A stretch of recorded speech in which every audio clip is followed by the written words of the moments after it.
Rahim, Assalamu alaikum and good morning. Prime Minister Mohammad Shehbaz Sharif is in China for an official visit. Deputy Prime Minister and Foreign Minister Mohammad Ishaq Dar is accompanying the Prime Minister. This morning, Prime Minister held delegation-level talks with Chinese Premier Li Qiang. The two leaders reaffirmed that Pakistan-China all-weather strategic cooperative partnership was characterized by mutual trust, shared principles, and strategic governance. They also expressed the unwavering support for each other's core issues. The two leaders expressed continued commitment and support for the high-quality development of CPEC and timely completion of all ongoing projects. The two sides also expressed their firm commitment to protect CPEC from its detractors and adversaries. The Prime Minister reaffirmed Pakistan's unflinching resolve to ensure the safety and security of Chinese personnel and projects in Pakistan. The two sides agreed to maintain high-level exchanges, including strengthening institutional linkages at all tiers and in all spheres of bilateral cooperation. Pakistan and China will also continue to consult closely on issues of regional and global significance and multilateral fora, especially during the two-year tenure of Pakistan as non-permanent member of the UN Security Council. The delegation-level talks were followed by an MOU signing ceremony where 23 MOUs and agreements were signed on deepening cooperation in transport infrastructure, industry, energy, agriculture, media, health, water, socio-economic development, and others of mutual interest. Since his arrival in China, the Prime Minister has held several meetings with Chinese investors and business persons to discuss and explore investment opportunities in Pakistan. In these meetings and events, including the business conference in Shenzhen, the Prime Minister has encouraged Chinese companies to invest in Pakistan and develop joint ventures. A number of MOUs have been signed with Chinese businesses in economy, green energy, textiles, and manufacturing. The Prime Minister will later travel to the city of Xi'an, where he will hold meetings with the provincial leadership and business leaders in agriculture and green energy sectors.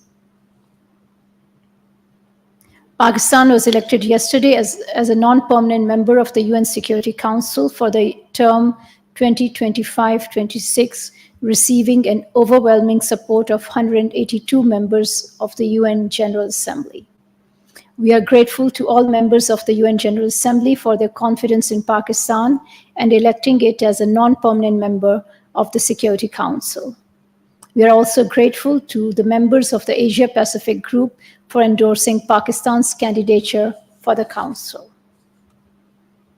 Pakistan's priorities at the Council would include just and peaceful resolution of outstanding and ongoing disputes, opposing the resort to unilateral and illegal use or threat of use of force, combating terrorism in all its forms and manifestations, support for effective UN peacekeeping, peace enforcement, and peace-building efforts, resolution of regional and international crises, and lastly, democracy, transparency, and accountability in the decisions and deliberations of the UN Security Council. We look forward to working closely with other members of the UN Security Council and with the broader UN membership for upholding the UN Charter, pursuing the vision of preventing war and promoting peace, fostering global prosperity, and promoting universal respect for human rights. Pakistan strongly condemns the horrific bombing of Israeli forces on the UNRWA-run Al-Sardi school in Nusayrat refugee camp in Gaza that led to multiple deaths of mostly women and children. This attack is another crime in a series of attacks against civilians, including an IDP camp last week that resulted in deaths of 45 Palestinians. The deliberate targeting of civilian population and facilities is a grave violation of international law and constitutes war crimes. Pakistan also strongly condemns the storming of the Al-Aqsa Mosque compound by hundreds of Israeli extremists under the protection of Israeli police forces. The reprehensible act violates decades-long international agreements and international norms on respect for religious sites. Under international law, it is the responsibility of the occupation authorities to respect religious sites. Israeli occupation forces should therefore ensure the security of Al-Quds. We reiterate our call for urgent and unconditional ceasefire, for an immediate end to the massacre of the civilians, and to hold Israel accountable for its crimes. The human rights violations in Indian illegally occupied Jammu and Kashmir continue unabated. There are reports that a Kashmiri civilian, Mr. Imtiaz Ahmad Palla, was tortured to death this week at a police station in the Pulwama district of IIOJK. This is not the first incident of its kind. Over the last 3 decades, the number of custodial deaths in IIOJK has exceeded 7,000. The perpetrators of these crimes should be held accountable. Pakistan will continue to extend political, diplomatic, and moral support to our Kashmiri brothers and sisters for the just and peaceful settlement of the Jammu and Kashmir dispute in accordance with the UN Security Council resolutions. We express our deepest condolences and sympathies with the government of Tunisia and the family and friends of Tunisia's ambassador to Pakistan, His Excellency Borhan El Kamel, on his sad demise. He lost his battle with cancer yesterday. Ambassador Kamel was a sincere friend of Pakistan who made important contributions in promoting Pakistan-Tunisia relations. Deputy Prime Minister and Foreign Minister Muhammad Ishaq Dar and Foreign Secretary Muhammad Cyrus Sajjad Qazi have expressed their condolences on the sad demise of Ambassador Kamel. An upcoming visit announcement.